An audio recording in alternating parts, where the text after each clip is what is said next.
So yeah, Star Wars.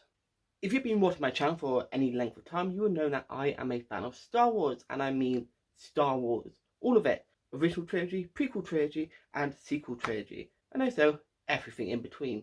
In case you couldn't tell, these are mostly Star Wars pop vinyls.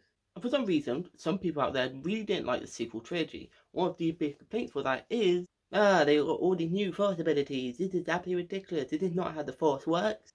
How was Luke able to project himself all the way across the galaxy? That isn't how the Force works.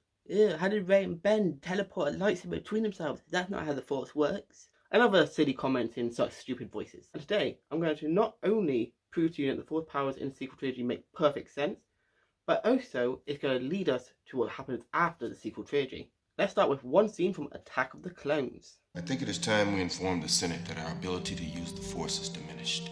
Mace Windu is talking to Yoda, and it is revealed that the Jedi actually have less of a connection to the Force than they had done previously. They are getting weaker.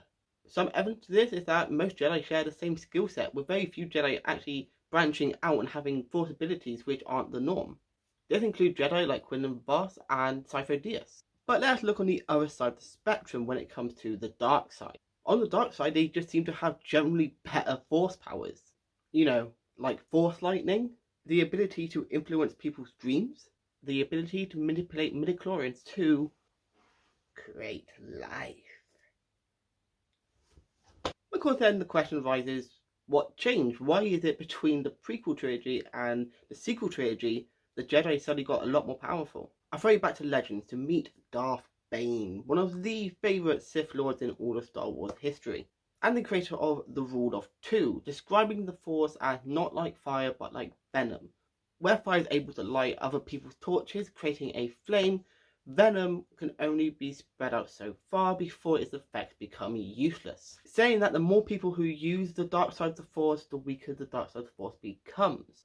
Okay, I know it's all legend, but considering Star Wars are willing to use the Dark Empire as inspiration for the rise of Skywalker, and also the Rule of Two is still canon as it was mentioned in the prequel trilogy, I'm going to go on a hunch and say that Darth Bane and the Rule of Two and that description of it are still valid until told otherwise. So simply put, what if that same philosophy applies to the Jedi? And I like to think of the Jedi as the antidote to the venom of the Sith. Much in the same way that the venom of the dark side being stretched out makes it weak, I feel like the antidote being stretched out makes that weak. So when it was the Sith versus Jedi wars, there was balance, but when the Sith reduced themselves to only two, they eventually won, although it took a few thousand years.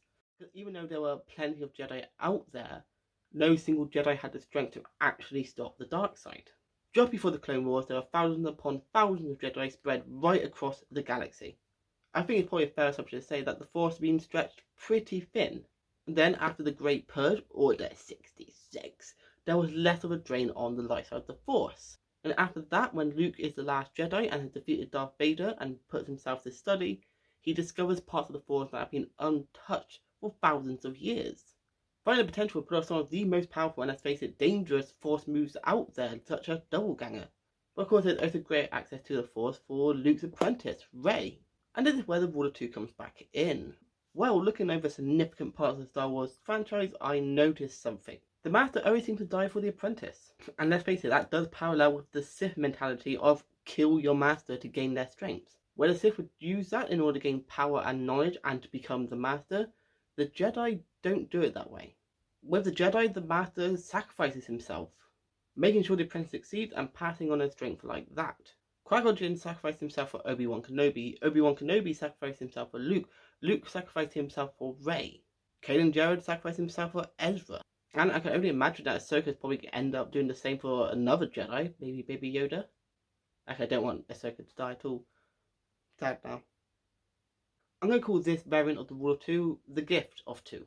See, after the sequel trilogy, I think Rey will only ever find one apprentice, and that one apprentice will eventually become the Master, and have their own apprentice, and it will carry on like that, passing on their Force abilities, passing on their Force strength, their knowledge, and just creating a linear line of Jedi.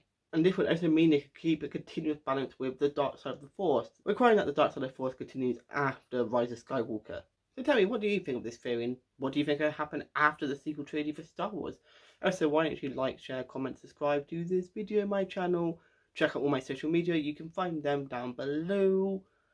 And until we see you next time, bye for now.